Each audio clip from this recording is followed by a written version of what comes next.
Good morning, everyone. We are live now. So, thank you, everyone. This is Tuesday. It's Transformation Healing Podcast. I'm your host, Riya Wang. I'm also is I also is a certified life coach and a transformation healing mentor. So in the past years, I've been traveling around the world to interview people from all over the world. So they all have different race, different age, and different culture. I always ask the same questions. What does transformation healing meaning to you? Then today I have the beautiful guest, Guin. Did I say your name correct, Guin? Perfect. Perfect, Guin. Rita. Oh my gosh. Guin is the amazing human designer specialist.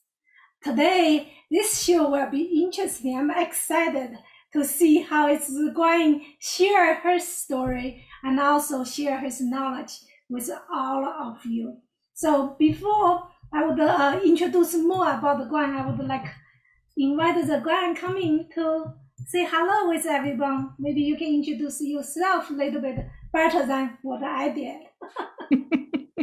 Thank you, Ria. Hello, everyone. It is a true pleasure and an honor to be here with you, Ria, today, and with everyone who's joining us. I'm really thrilled to be part of Transformation Healing and your podcast. And yeah, I would be delighted to share a little bit about myself, and then hopefully we can get into a little Q&A and learn a little bit more about how transformation healing works together. That's beautiful. So before we start to talk about what is transformation healing, Glenn, I wanted to ask you, we all go through challenge in our lives. Yes. So what is the challenge you overcoming and to define who you are today? Absolutely. Share some of your story with us. Absolutely. So yes, I I come from a background, this is really how I see transformation healing. It does come from my journey. I have literally been a worker all my life, and I worked and really worked. And I feel like I was put here to do work, and I've been really good at it. I got my first official job at 15, but even before that, I was babysitting. I did so much volunteer work, even as a kid. And so I really feel like I was a contributor and highly productive. To wit, I've even been referred to as the machine at work by my colleagues, and hugely successful for the most part. My husband and I have owned and operated a handful of really successful businesses. I've won statewide and national awards for sales and coaching, and was even named the Coach of the Year in one of my roles. And I also was financially successful, both for myself and for the people that I worked for. I lived for the most part of my life, lived what most would think wasn't a very amazing life. And I am really lucky to have a partner in life who is incredibly supportive and a creative. And I live in a really beautiful place. And frankly, for many, many years, things appeared to be going perfectly well. My career was gangbusters. My employers really loved my work and continued to promote me. But deep down, there was always this unsettled kind of walking on eggshells feeling and vibe. I never felt like what I did was enough. When I had a win, I never really stopped to celebrate it. It was always right on to the next thing. And I also found myself changing jobs and changing careers at a faster clip the more I progressed in life. And a few years back, in fact, I made a major career change. And what it really was, when I look back at it, I was essentially jumping out of a toxic work environment. And what I jumped into wasn't at all what I thought. And I truly went through a period where I floundered. And despite kind of pulling it all back together and resuming, this successful career trajectory, things just never felt quite right. I always felt like I was chasing after something and never really living in my life. There was always a feeling that there was something lacking and this growing chasm. And despite still having a lot of, success, achievement, I just felt more and more out of control. The nervousness that I always felt was starting to border on anger, and I was always anxious. I wasn't sleeping well. And over time, my health, my relationship with my husband, they began to suffer. And I continued to work. I spent my days and nights and weekends working and thinking I was doing what I was supposed to be doing, but always something was never quite right. So this success, this thing that I really thought was it, that was supposed to feel great, it didn't. And if anything, it really made me feel trapped. I think a lot of the people, a lot of us probably have that same feelings, resonate with what you're feeling. I think, unfortunately, still have a lot of people, they still living the life in the environment, they hate the job, but they still stay. It's challenging for people sometimes to change, even the environment is not comfortable. Exactly. So how can you, I would like to invite you to give some tips like that. So if someone don't like what they do, so what is the first step we can take then to make that move without fear? Yeah. So, for me, I had to pull out. I had to actually completely pull away, walk away. But I think for many people, they don't necessarily need to go to those extremes. I think recognizing and acknowledging the fact that you're not happy in your current path and giving yourself permission to explore other paths, to explore other ways of living, of making a living, of working, that do provide more joy and more happiness. And whether that be a little at a time, or if it's something that's viable in someone's life, making that massive shift and doing it in one fell swoop. But, however that happens, it obviously needs to be in a way that's supportive of the individual, of the person. And so, for me, I had to do it like ripping off a Band-Aid or walking off a cliff. And, but yeah, I think others don't necessarily need to make that big a leap. They can take baby steps into their new paths, but hopefully they can make the change. And it really does, it can be a very fearful place to find yourself, but finding the courage, and then also finding support, whether it be support from friends and loved ones or support here in groups and communities like this one. That's beautiful. Thank you, Guin. I heard you said first the baby step is give you permission, right? Give yourself the permission to take Absolutely. baby step. Even sometimes we scared, but it's okay to be scared. It is That's okay to be scared. Absolutely. it's okay to be scared, and it's okay take a baby step, then give you permission to move forward. That Exactly. was really beautiful. Thank you, Guan. Of So course. that is the I feel when you speak, that's truly come from your heart to share that how you feel. I want everybody hear this learning here with us. So then think about what is the baby step you can take.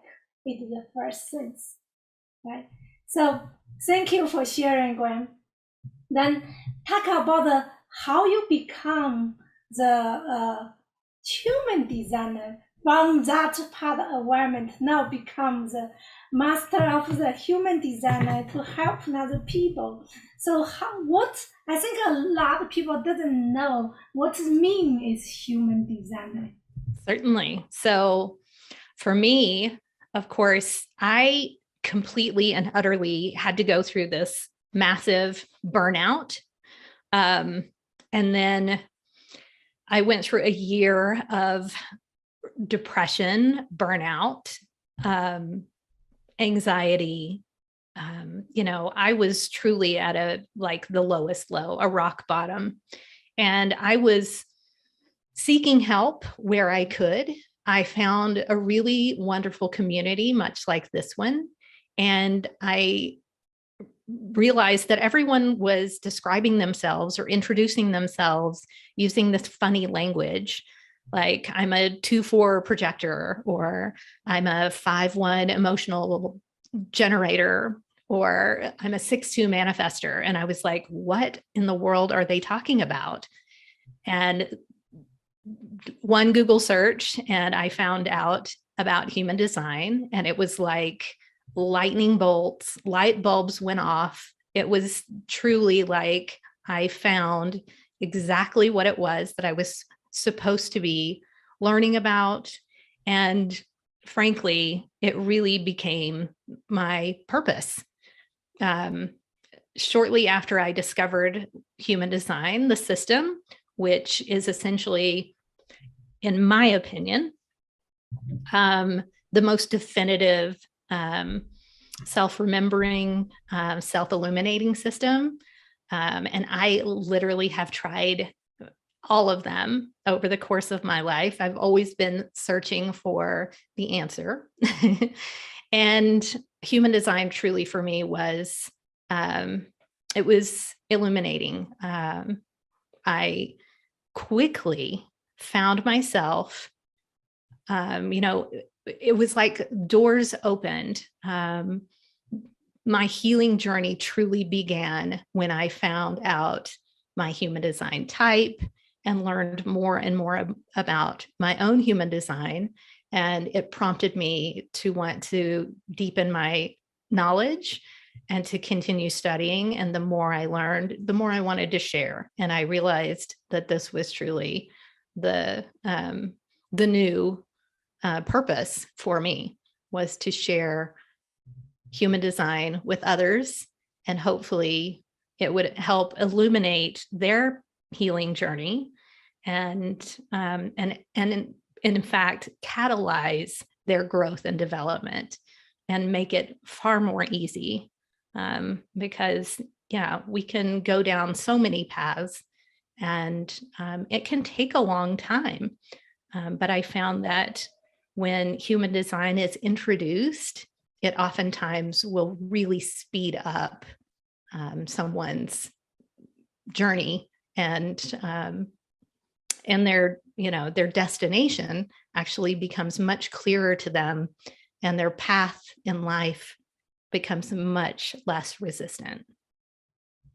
That sounds really, really interesting. When you talk about people speak the language, then I was thinking about also when I was studying in the Deepa Choppa's class, we all students, we talk about, oh, I'm Rita, oh, you're Peter, oh, you are Kappa. So it's the same like you are in the human design. You use Exactly. some language like that, right? So Precisely.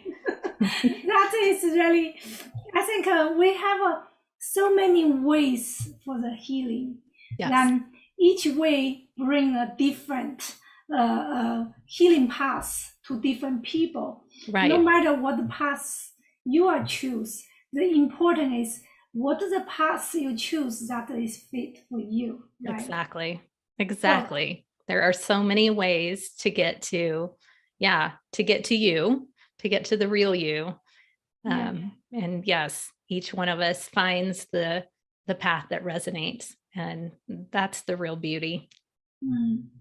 Sometimes when we talk about what is the real you, do you think a lot of us living with our true self, or is even they don't know who they are? Exactly. I think you hit the nail on the head, Riya. I think many of us, because of the conditioning that we receive throughout our lives, frankly, starting from the moment we're born, there are so many expectations.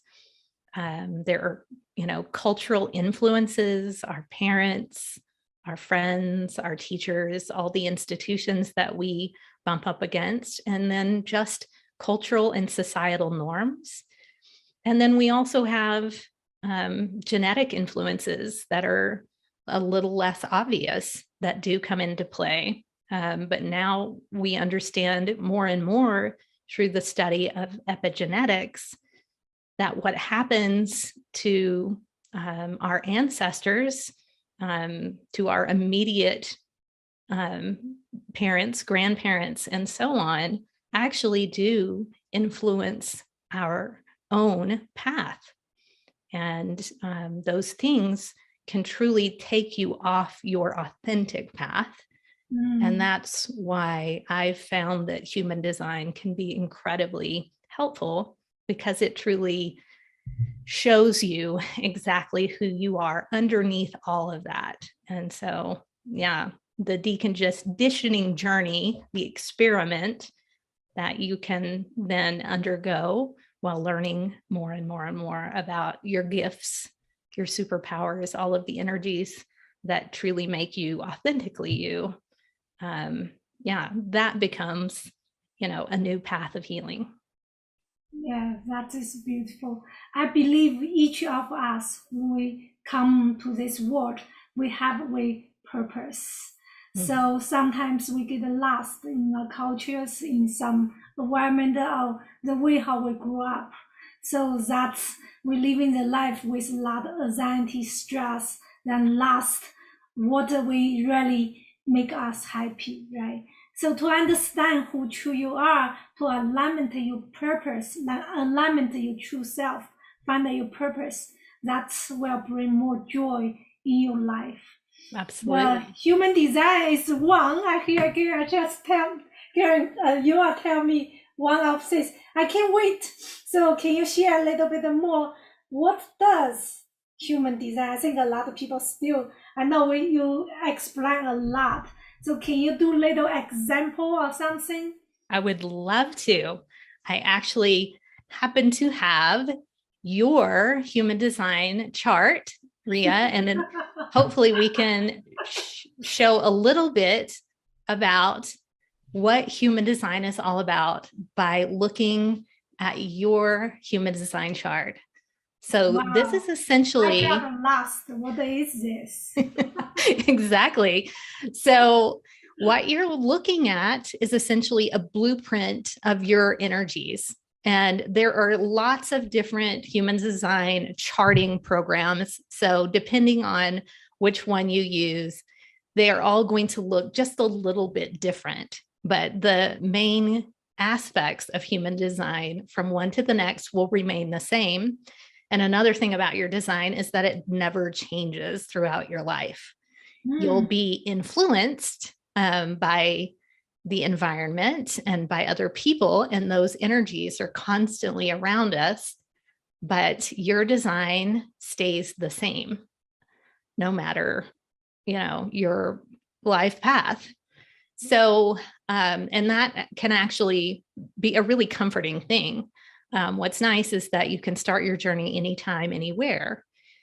So what you're looking at is what's called the human design body graph. And this is essentially the tool that human design practitioners, specialists, consultants, readers use then to see what gifts and talents and attributes any individual brings to the world.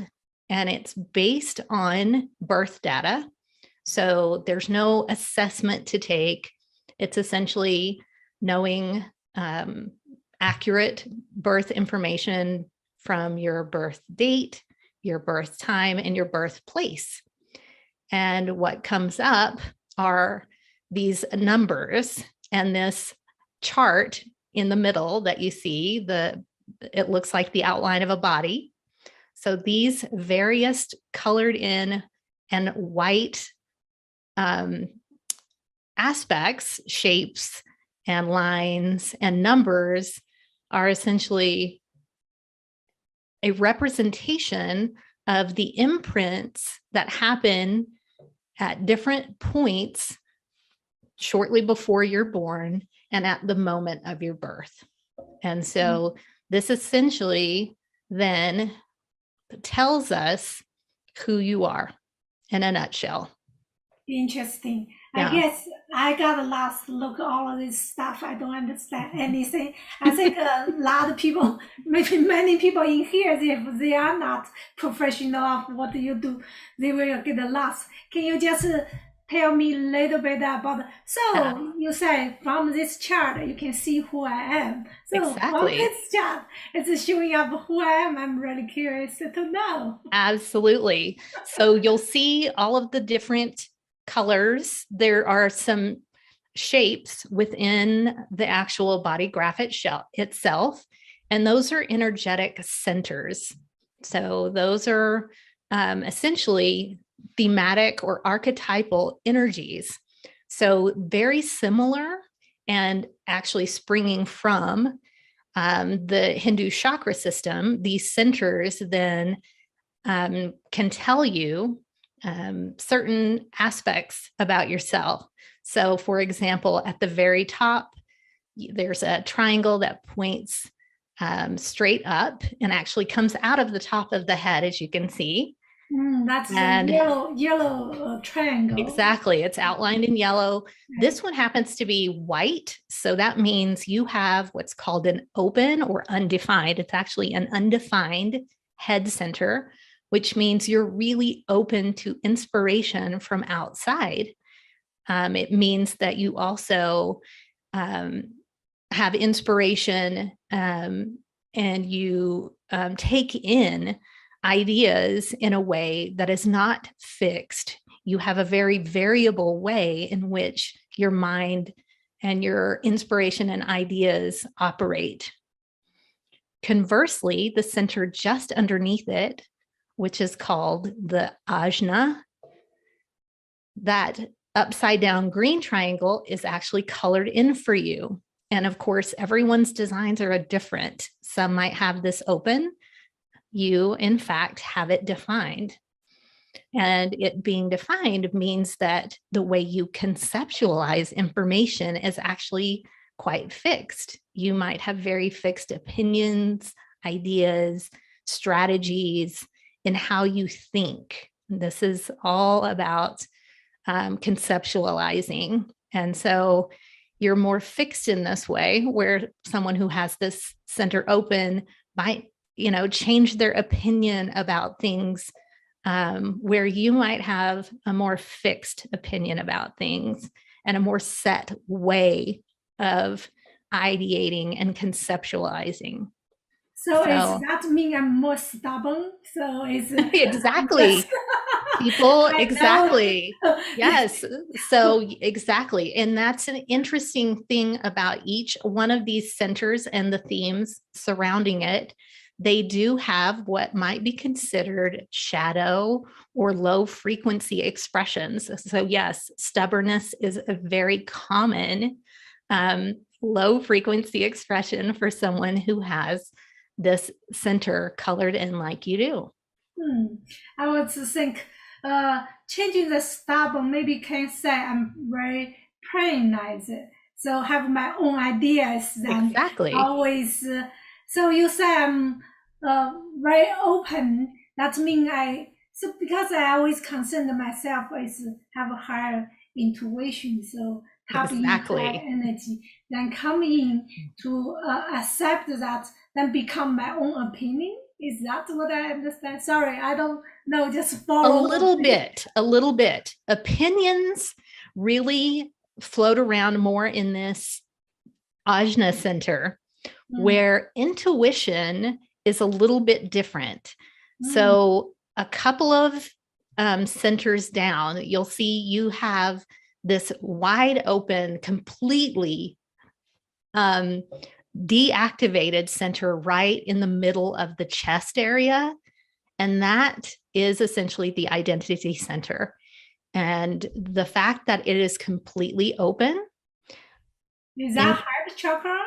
It is part of the heart chakra, exactly. So in the human design system, yellow one you talk about it. In the human design system, there are actually two centers that comprise what would have been traditionally the heart center. And this is a big part of it. Absolutely. So this center, this diamond-shaped center in the middle, it's called the G center or the identity center. And because yours is wide open, that means you may have struggles with identity, love, and direction, but it also means that you can play with those ideas, that your direction in life is not fixed, that your ability to love different people in different ways is very open. And also, it means that you are highly intuitive in conjunction with the center just to the left and down from that, where you see a lot of different connections kind of coming out of, but it's still a white triangle. That center tells me that you are also, it reinforces that intuition that you have. And you actually have an activation there. You'll see a number 57 in that triangle. That is the gate of intuition. And that's frankly the most intuitive energy in the entire human design chart. So that tells me that you are you are highly intuitive. Yeah, there's a lot that you have going on here with regards to intuition, frankly. Yeah. So that's definitely one theme that I see in spades here. You're capable of incredible breakthrough insights for the people that you work with.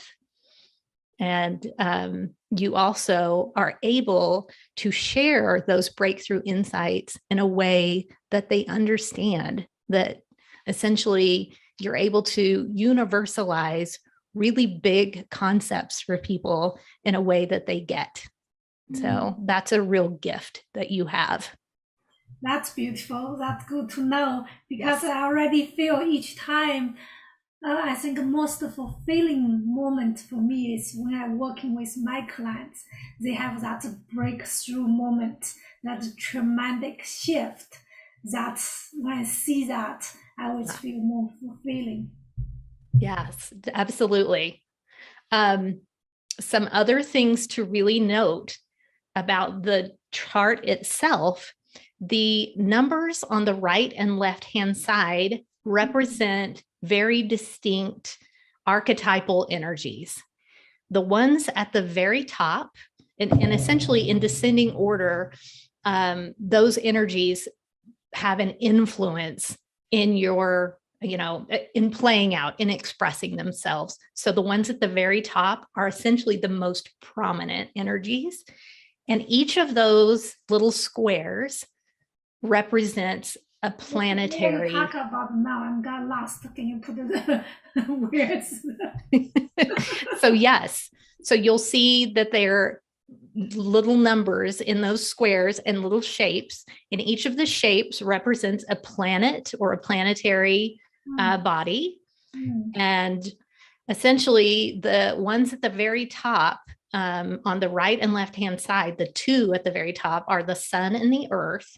And those represent essentially 70% of the energy that influence your expression here in life. So you could even go so far as to say that these really represent, in very large part, your purpose. And you'll see something written over on the left-hand side called incarnation cross. And those numbers, those what are called gates, actually make up this incarnation cross, which in human design is essentially akin to your life purpose. So that information is really important to know.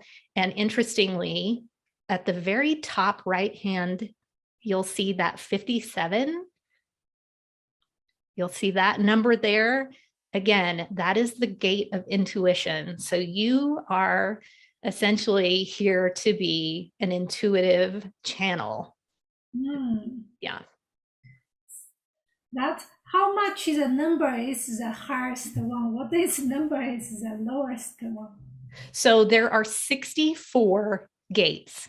And and here's another thing that's really interesting is that every person has every single bit of this energy. It's just that some have certain parts defined and some have certain parts open.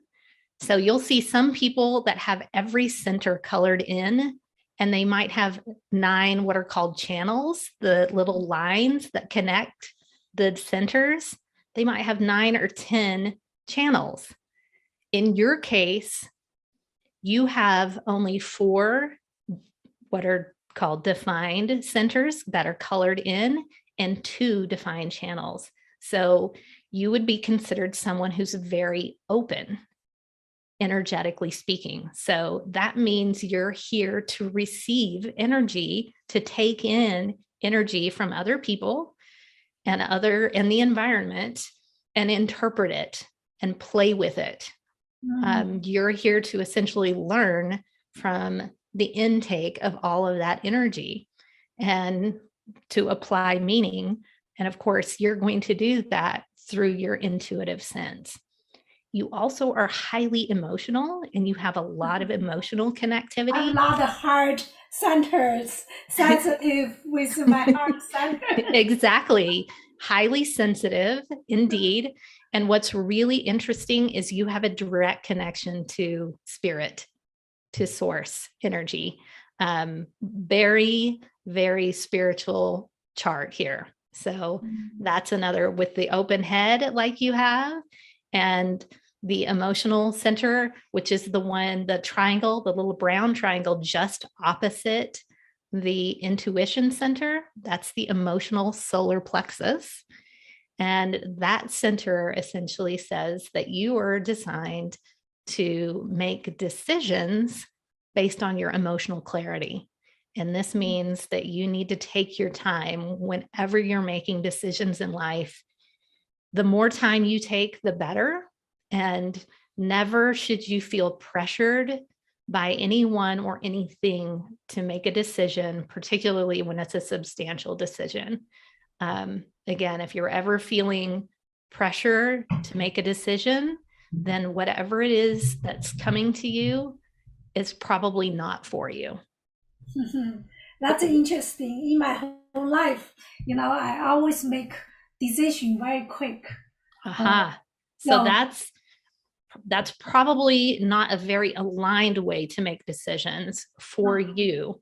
Now, the fact that you have the pink center that's connected to that brown emotional center, that pink center is called the sacral. And that one center means that you have incredible, sustainable life force energy. It also means that you can, in fact, listen to your gut and rely on its wisdom. So You have an incredible ability to know what's right or not right for you just by tuning into your gut reaction. So you can essentially, if someone asks you a question, it's best if they ask you in the form of a yes or no, as in, do you like coffee? And you would respond, uh-huh, or uh-uh, and try and make it as immediate as possible without letting your head get in the way, because the gut reaction is fairly quick. It's pretty much an immediate response. And you'll know by listening to your gut, by listening to that center, that sacral center, whether something is actually correct for you or not. But you should always, with big decisions, with substantial things, wait at least 24 hours and then ensure that you're still feeling that it's the right thing for you. Because oftentimes those of us, and I'm like you, I have this same decision-making process. And oftentimes we can get ourselves in trouble by making decisions quickly because we feel like, ooh, that sounds great. And then the next day we're thinking, oh, I wish I hadn't said that because today it doesn't sound so great. So yeah, it's really best to wait at least 24 hours. And if you can actually extend that, in particular, if you're feeling any emotional feeling around a particular decision, to continue to wait until you feel neutral, clear. Yeah. And make sure that what you're doing is the right thing. Thank you, Guin. For my understanding is just I'm more aware of my gut feelings, less to think, more aware of my gut feeling. Exactly. Right? I will say that there is not a single human on the planet that's actually built or designed to make decisions from their head. So it's interesting. We're all designed to make decisions through various processes, but not a single one of them is using our heads. And while our heads are great at helping us figure certain things out, calculations, data, etc., they're not really good at making big life decisions. It's like asking a computer, where you should live. It's just not, you're probably not going to get a great answer. So, interesting, I heard now. So because I learned in my life doing all many things, make decision, is more following my heart. What is my heart feelings? So now I have another awareness, more aware where's my gut feelings. Exactly. So is the gut and is the heart, are they in the same alignment? If I'm in the same alignment, that's the decision I should make, correct? That's probably not a bad way to go about this, Riya, because your heart is likely a very good indicator, how you describe that, of what your feelings, where your emotions are. And absolutely, if you can get an alignment between the gut and how you're feeling, that's truly going to be the right way to go for you. But yeah, if you're ever feeling a conflict, by all means, wait a little while longer until you feel a more settled sense within yourself. And never again feel like you should make a decision that you haven't felt your way through. And again, always feel like you have permission to let things go if they're not right for you. And, if someone's pressuring you to make a decision quickly, walk away from it, because it's very likely not the right thing. Very likely not the right thing. Yeah, so, well, thank you. Thank you, Guan. That was really helpful. I learned something new today. That is beautiful. Thank you for sharing. I think we all make any, if if some decision is really important in your life, you need to take some time. Don't feel the pressure, not cut off in your inside your head to think about too much. It's more connected with your heart feelings. Then more. So usually I learned in my life is when I need to make the bigger decision, I always meditate. Exactly. And yeah. Like to connect with my energy center, like you said. So it's not just my gut, my head. So it's makes the harmony. Where is that react in my heart, in my body? Then exactly. My intelligent head, if I have one. Exactly. And always avoid making decisions when you're feeling emotional, when you're feeling either really high emotionally or really low emotionally.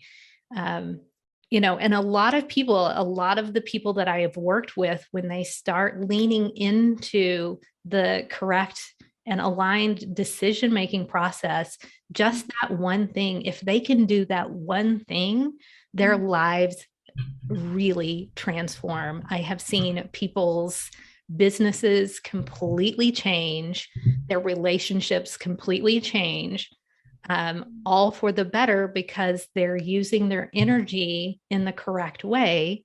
And all of a sudden, the path opens up for them. Doors open, opportunities show up, because they're essentially utilizing their energy in the way that they're designed to be. And so I always also encourage people to experiment with this and to figure out what it is that actually works the best for them. It's beautiful. We can stop sharing this screen, come back to our. Absolutely. So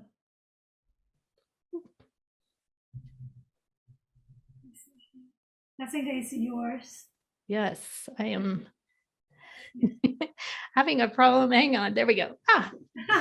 Yeah. Wow, that is a beautiful way to learn. That I think it's really interesting. I think a lot of people will be interested to learn we always keep learning every day. Like I learn in so many ways to understand who I am, use different Ayurvedic, use the sound healing. Now I have a new one, is human design. But all there, I find the interesting things. No matter what we use, they all come to the center. So who you truly are, that never changed. Exactly. So only things can be changed is you keep learning, keep evolving, and getting better, than getting getting better than getting more happier when you know who true you are. Exactly. Right? There's nothing wrong and nothing right with who you are. Just be grateful. I think not grateful. I should say it's blessed. I'm really blessed to who I am. Absolutely. Yeah. And you can always go by one rule in life, Riya. And that's if you're doing something and it feels good, it's probably the right thing. If you're doing something and you're miserable, it's probably not the right thing. That's a really simple philosophy. That's a simple one. It doesn't. You don't need to look at that a lot of different way to prove.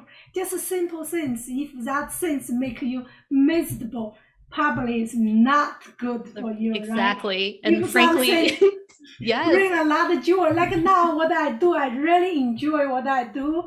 I really passionate. Even as I sometimes I feel I work like doesn't have enough time to do what I want to do. Work over 10 hours a day, but I still feel that passion. So probably I'm in a good place to do what I do. Exactly. I just need to get a little bit better to manage my time. Precisely. You can really tell just by looking at you that you find joy in what you do. And for, someone like you, when you are in a place of joy, whether your work is, 10 hours a day or whether it's 2 hours a day, if you're finding joy in it, you can really even question, is it work? And that's truly the aligned path. That's the path of joy. That's the path of ease. Yeah, that's an experiment that you can say is a successful one. Thank you. Yes. So I remember once my friend was asking me, say, Riya, do you ever celebrate your personal with your professional life? Do you ever not talk about your work when you in your personal life? I said, wow, I didn't know how to separate that because I live in every day to be more aware, every day doing the healing meditation. That's the things I enjoy. I don't think that is work. Exactly. That is what I'm living out. So I don't have a job from 9 to 5 after home and cut off. Don't have to think about that. But I enjoy living the life. Just doesn't matter personal or it's my professional. I embodied with both together. Precisely. Yes. If you can blur the line between work and, and home life, and you truly don't really see the division, then yes, you have truly achieved something pretty magical. That is really like a beautiful way to live. Thank you, darling. So thank you for being on this show, share your knowledge, share your stories, and share this. This was fun. This is fun podcast. I haven't been host for a while.